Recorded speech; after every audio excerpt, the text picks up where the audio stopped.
Welcome to Screen With Me with award-winning author D.W. Sauer. The content discussed in this story you're about to hear discusses potentially sensitive topics that include but are not limited to physical and substance abuse, addictions, paranormal and supernatural, extraterrestrial, mythological, and graphic violence that may be triggers to some. The goal of this podcast is to entertain and not cause harm. The author does not intend to undermine the struggles of people who have suffered or been a victim. Please stop listening when any parts of the story become too much. The author copyrights all episodes of Screen With Me and can be purchased in print. All rights reserved to author D.W. Sauer, and no parts of this production may be reproduced, stored in a retrieval system, or transmitted in any forms by any means electronic, mechanical, transcribed, photocopied, screenshot, recorded, sampled, or other forms of reproduction without the written permission of the author, D.W. Sauer. The following story you're about to hear is a work of fiction. Some Screen With Me stories are inspired by local and national folklore. However, the characters and events are fictitious with the exception of verifiable historical events and locations. All incidences, descriptions, dialogue, and opinions are expressed products of the author's imagination and not to be construed as real. The Jersey Devil, Part 6, October 27, 2023. Jay pounded on his sister's door and yelled, "Wakey, wakey!" Samantha jerked open the door and shouted, "What?" Breakfast, then war room. The door slammed in Jay's face. He shrugged his shoulders and went to start cooking. The feast tested his culinary skills by toasting waffles, warming pre-cooked bacon, and opening pre-packaged muffins. After breakfast, they followed Jay to the war room. A table had been placed in the middle of the room and had a host of objects resting on the map. "How did you find time for all this?" Jamie asked. "I hate to say it this way, but with two people taken in the same night, I felt safe the devil wouldn't take a third, so I came down here after y'all fell asleep." "What are you going to do with yourself after we banish the devil?" April asked. Jay waved his finger at April. "I've wondered that myself, but we need to focus." Everyone joined Jay around the table. "This is night number 3, and I don't think he's going to take someone." "Why not?" Samantha asked. "I think the alert level will be too high. Last night he caught all of us by surprise, but everyone will be on high alert." April's phone dinged. She looked at the message and held it up. "Not everyone. Terrence is throwing a party in Seth's honor." "So is the taking of someone back on the table?" Justin asked. "I think it's safe to say it is," Jay answered. "There's no way we can stop the party, so we need to make me more appealing than those at the party." "There's not enough time for that." Jay pointed to the items at the table. "We need salt, paint, and holy water." "What's the Hot Wheels for?" Justin asked. "Pesticide misters." Jay moved the 2 Hot Wheel carts to the opposite sides of the maps. As you all know, cork was initially laid out to symbolize a cross surrounded by a circle. Jay drew his fingers around the map. "We will fill the misters with holy water, and they will drive around the town in opposite directions. The mist will create a barrier that will trap the devil within the town," April explained. Jay pointed to his nose. "They will continue to circle the town, and Jamie will be here in the center." Jay moved a green sorry game piece to the center of the map. "The rest of us will be here." Jay picked up blue game pieces and explained. "Justin will be on Main Street to the north, and April to the south. Samantha will be on Founder Street from the west, and I'll come from the east. Once the devil passes, we'll light our spirit wards and head to Jamie." "I get that the holy mist and wards will keep the devil moving forward, but what's protecting me from getting eaten?" Justin placed a hand on Jamie's shoulder. "Don't look at it like you're going to get eaten.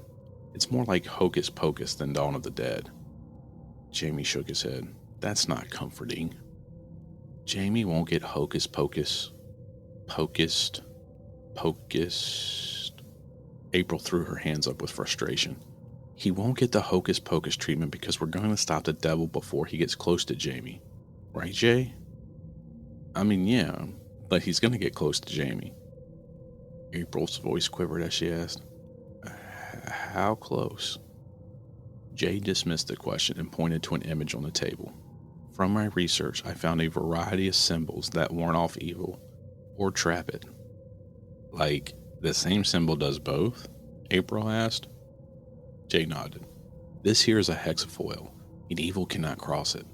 However, if the hexafoil is drawn around the evil, then it cannot escape its boundaries. Jay pointed to the center. Over the course of the next few nights, we will sneak out and paint this symbol, but leave a gap on my side of Founder Street. Why a gap? Justin asked. April smacked Justin on the arm. Keep up, will you? The devil can't enter if a symbol is closed. Once he's inside, then Jay will close the symbol and the devil will be trapped. Then what? Justin asked. I found a chant that should separate the demon from the man, but I don't know what happens after that. Justin's wide eyes showed his fear. Could the demon jump into us? Jay shrugged his shoulders. I don't know. Anything documented is more like folklore than fact, so it's hard to say what will work. So how are we getting all this done? Samantha asked.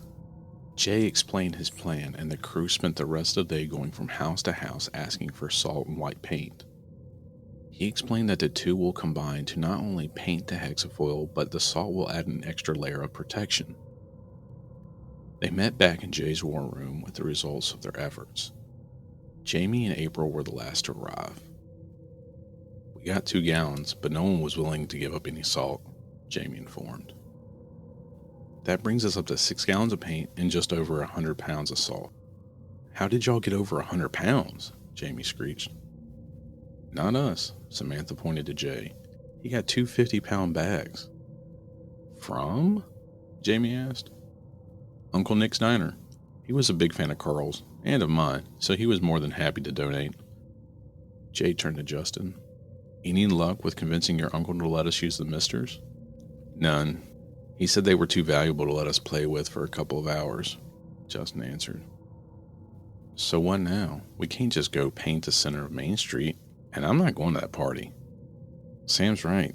There's too much risk for both. The sheriff will make us stop painting, and something's going to happen at that party, April cautioned. I know, and as much as I hate to say this, we need to wait until Jamie is the last one to take. But, come on, man, no buts. Buts are always bad, Justin interrupted. But, Jay continued, we need to sleep in the same room from now on. We'll bunk in the living room and put salt around the doors and windows. Everyone agreed and they prepared for the night. They ate, laughed till they cried, and prepped the house for sunset. All was quiet until April got a going live notification from Jasmine. Guys, Jasmine's going live from the party, April announced. Jay quickly found the feed and cast it to the TV. The scene was chaotic. Regular lights were rapidly flashing while multicolored party lights haphazardly sprayed their colored rays all over the room.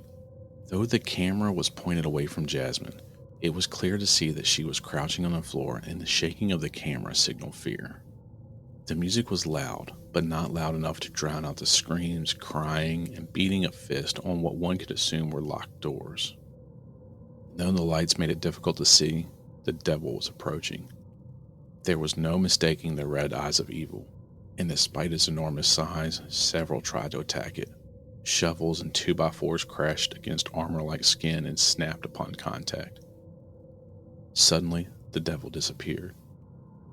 Jasmine started to stand when bodies came crashing to the ground. Her scream was deafening, and she immediately dropped back to the floor. The devil came crashing to the ground, but he wasn't alone.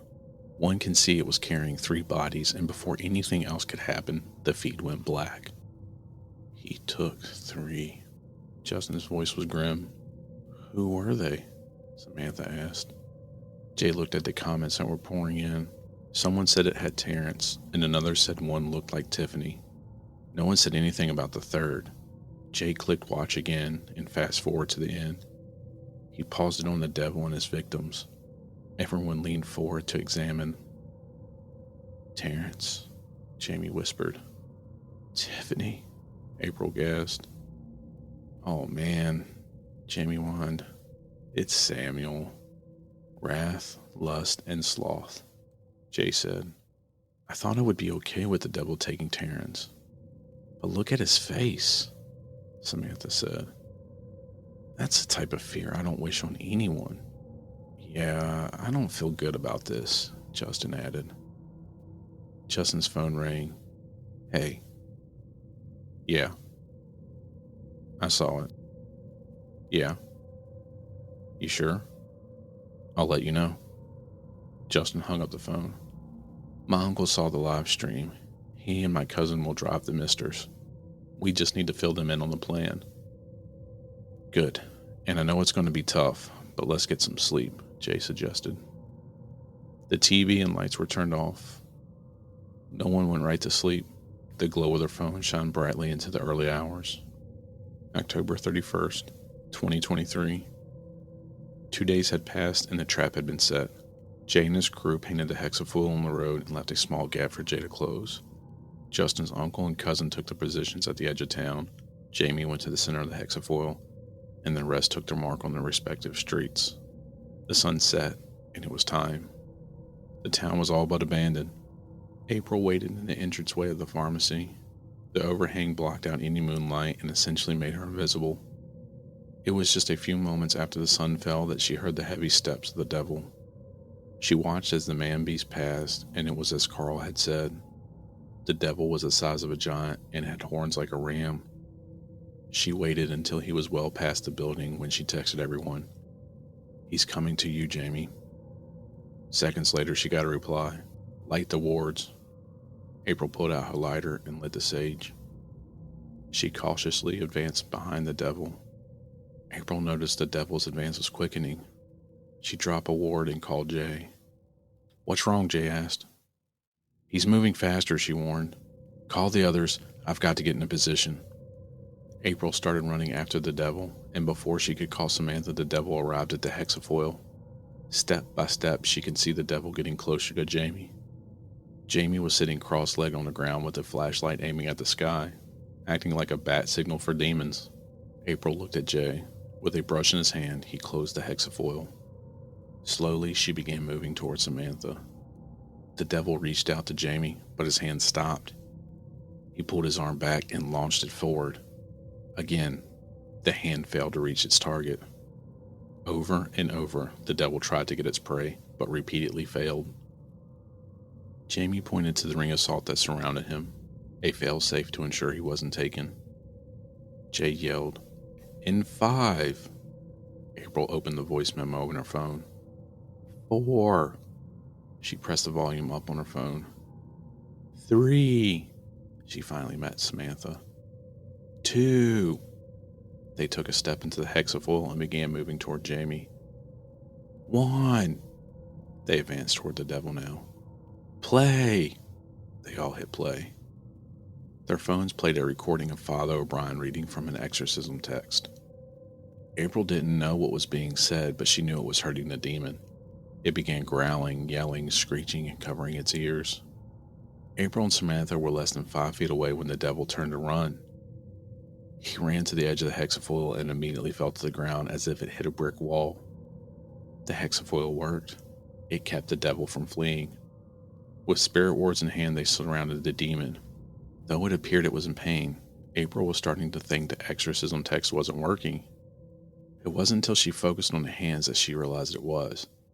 The black skin was peeling back to reveal the Caucasian flesh underneath. With each spoken word, more was unveiled until a beam of white light shot into the air. April covered her eyes.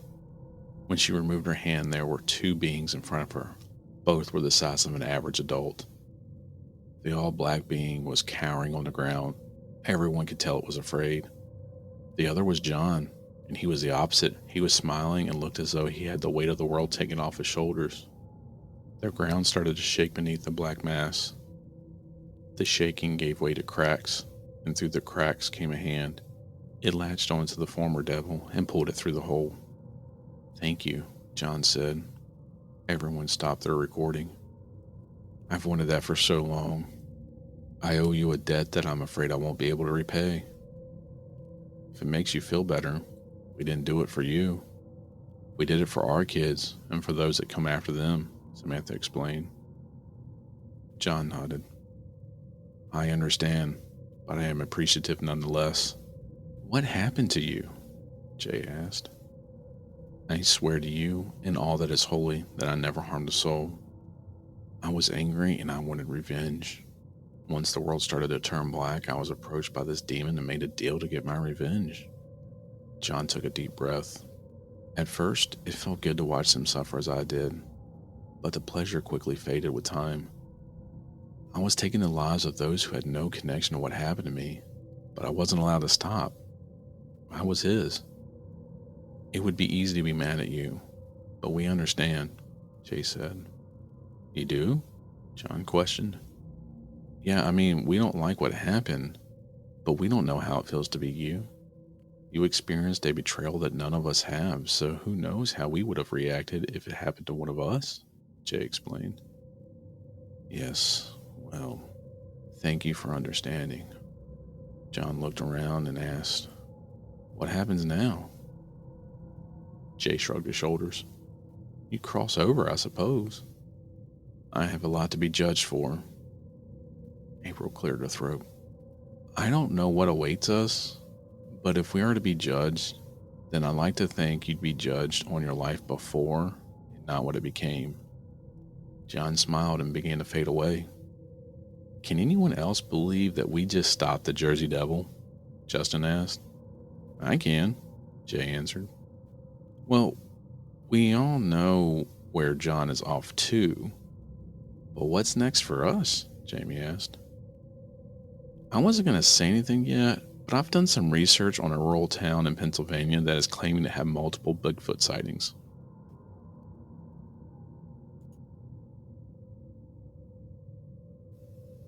Thank you for listening to Scream With Me, and stay tuned for the next episode.